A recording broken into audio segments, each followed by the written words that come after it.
नमस्कार दोस्तों। आज हम जिस टॉपिक पर चर्चा करने वाले हैं वह है कार्ल मार्क्स का उत्पादन विधि। चलिए हम डिस्कशन स्टार्ट करते हैं।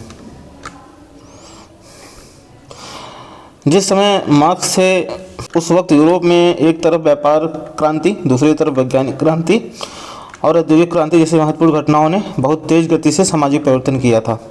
लेकिन दूसरी तरफ जर्मन आदर्शवादी विचारक जैसे हीगल जैसे विचारक थे, इनका जो विश्लेषण सामाजिक परिवर्तन का प्रस्तुत कर रहे थे वो आदर्शवादी प्रस्तुत कर रहे थे। वहीं जर्मन विचारक कार्ल मार्क्स ने आदर्शवादी विचार को नकार कर भौतिकवादी विश्लेषण प्रस्तुत किया था। इतिहास या भौतिक विश्लेषण में मार्क्स ने समाज के अधोसंरचना के रूप में उत्पाद प्रणाली की अवधारणा को रखा और इसी आधार पर सामाजिक परिवर्तन और विकास को समझाने का प्रयास किया।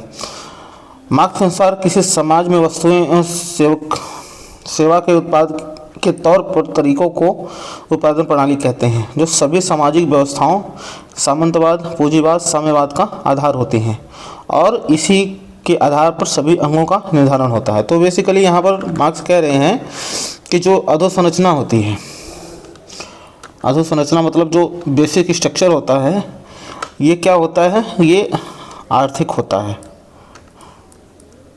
क्या होता है? ये आर्थिक होता है। इसमें उत्पादन प्रणाली, बहुत सारी चीज़ें जो उत्पादन से संबंधित हैं वो इसमें आती हैं। और जबकि जो अधिसंरचना है इसमें बहुत सारी चीज़ें आती हैं, जैसे राज्य, यहाँ पर देखिए, जैसे प्रथा, कानून, उसके बाद मानदंड, मूल्य, धर्म, ये सब इस चीज़ से आती हैं। तो जब किसी बिल्डिंग को हम बनाते हैं, अगर उसकी हम नींव को गिरा देंगे तो जाहिर सी बात है वो बिल्डिंग भी गिर जाएगी। तो वही मार्क्स यहाँ पर कह रहे हैं। मार्क्स कह रहे हैं कि जो समाज परिवर्तन का मुख्य कारण है वो है आर्थिक।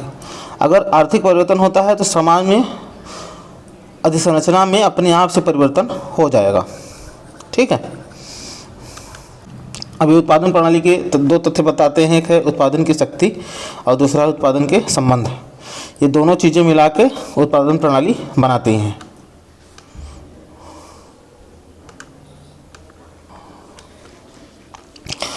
उत्पादन की शक्तियाँ मनुष्य का प्रकृति पर नियंत्रण की क्षमता को परिलक्षित करती हैं, जिसके अंतर्गत कच्चा माल क्या है? वे वस्तुएं हैं जो पदार्थ और श्रम मिलाकर उन्हें पक्के माल में बदला जाता है। और उत्पादन के साधन जो मशीनें होती हैं। और श्रम शक्ति कार्य की मानवीय क्षमता सम्मिलित है और जिसके माध्यम से मनुष्य प्रकृति का दोहन कर अपनी आवश्यकता को पूरा करता है।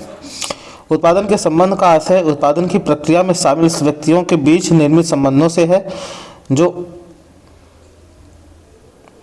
अनिवार्य होते हैं और मनुष्य की इच्छा से स्वतंत्र होते हैं। क्या कह रहे हैं कि उत्पादन के संबंध का आशय उत्पादन की प्रक्रिया में शामिल व्यक्तियों के बीच निर्मित संबंधों से है। ठीक है।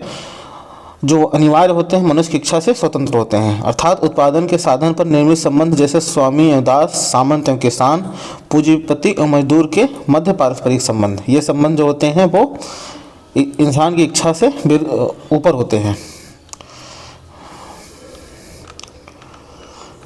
उत्पादन प्रणाली में परिवर्तन और इसके कारण क्या हैं? तो जब उत्पादन के साधन कम थे और जब जैविकीय ऊर्जा के द्वारा उत्पादन होता था, तब उत्पादन के संबंध का स्वरूप सामंतवादी था। लेकिन जब उत्पादन की शक्तियाँ विकसित हुई, लेकिन उत्पाद मशीनों द्वारा होने लगा, तब उत्पादन संबंध पूंजीवाद के रूप में बदल गया। ऐसा श्रमिक नहीं होना चाहिए, पूंजीवाद के रूप में बदल गया। मार्क्स के अनुसार यह उत्पादन की शक्तियाँ कभी भी स्थिर नहीं होती हैं, बल्कि तकनीकी विकास के कारण निरंतर परिवर्तनशील होती हैं। जैसे ये कह रहे हैं, जैसे पहले सामंतवाद था, फिर पूंजीवाद आया, पूंजीवाद के बाद फिर साम्यवाद आ गए। तो इस तरीके की बात करते हैं कि ये चीज़ें स्थिर नहीं रहती हैं, बराबर बदलती रहती हैं। ठीक है। ऐतिहासिक रूप से कौन कौन सी प्रणालियाँ उत्पादन की विकसित हुई हैं? तो प्राचीन उत्पादन प्रणाली, फिर है सामंतवादी उत्पादन प्रणाली, फिर है पूंजीवादी उत्पादन प्रणाली। ये हमने आपको बार बार चीज़ें बता दी हैं आगे। अब उत्पादन प्रणाली की आलोचना जो है किस आधार पर की जाती है? सामाजिक परिवर्तन के आधार के रूप में उत्पादन प्रणाली के अलावा जो है अन्य पक्ष उपेक्षा की है। तो ये आलोचना आपको मार्क्स के हर सिद्धांत में देखने को मिलेगी। अगर आप इसे एक बार देख लेंगे तो और इनके जो भी सिद्धांत उसको समझ लेंगे तो आप इस आलोचना को अगर कहीं भी लिखने को आए तो आप लिख सकते हैं। सामाजिक सामंजस्य का अभाव विकास में। जैसे सामाजिक विकास होता है, जरूरी नहीं कि वहाँ संघर्ष से ही विकास हो या संघर्ष से सामाजिक परिवर्तन हो, सामंजस्य भी हो सकता है। और इनका जो साम्यवाद है वो एक यूटोपिया है जो कभी नहीं सत्य होने वाला, ऐसा कुछ आलोचक कहते हैं। और इनका जो एशियाई उत्पादन प्रणाली का विचार है वो तथ्य रहित है। इनका एशियाई उत्पादन प्रणाली का विचार क्या है, यहाँ पर देखिए लिखा है। इन्होंने एशियाई समाज के विश्लेषण में मार्क्स ने अलग से एशियाई उत्पादन प्रणाली की चर्चा की है और इस उत्पादन प्रणाली के प्रमुख लक्ष्य के रूप में सामुदायिक स्वामित्व, कमजोर राज्य, रूढ़िवादी उत्पादन प्रणाली, बुर्जुआ वर्ग का अभाव आदि का उल्लेख किया है। तो ये कहते हैं जो एशिया की उत्पादन प्रणाली है वो यूरोप की उत्पादन प्रणाली से बिल्कुल भिन्न है। ठीक है, तो इसी चीज़ की यहाँ पे कहा गया कि वो बिना तथ्य के उस चीज़ को प्रदर्शित करते हैं। उसके बाद है, जहाँ एक और मार्क्स आर्थिक निर्धारणवादी थे तो वहीं दूसरी ओर उन्होंने अर्थव्यवस्था के अन्य पक्ष को अस्वीकार नहीं किया है। ये मूल्यांकन है।